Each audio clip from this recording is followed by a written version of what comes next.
அண்ணன் எடப்பாடியார் கேள்வி கேட்டா செல்வ பெருந்தக பேட்டி தர்றாரு.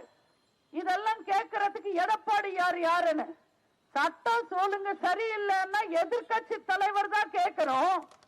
இல்லன்னா டிராகன் படத்துக்கும் ஜெயிலர் படத்துக்கும் விமர்சனமா எழுதிக்கிட்டு உட்கார்ந்துகிட்டு இருக்க முடியும்? காங்கிரஸ்காரங்க மாதிரி ஸ்டாலின் வீட்டுல சமையல்காரர் வேலைக்கும் அண்ணா அறிவாலயத்துல வாட்ச்மேன் வேலைக்கும் நாங்க அரசியலுக்கு வரல. தமிழ்நாட்டு மக்களுக்காக வந்திருக்கோம். மக்களுக்கு ஒன்னா தட்டி கேட்போம். இதெல்லாம் பண்றதுக்கு துப்பு இல்லன்னா காங்கிரஸ்காரங்கள அவங்க சின்னத்தை வச்சு அவங்க வாய பொத்திக்கிட்டு போய்கிட்டே இருக்க சொல்லணும். நல்லா யோசிச்சுக்கங்க மக்களே, நல்லா தெரிஞ்சுக்கங்க.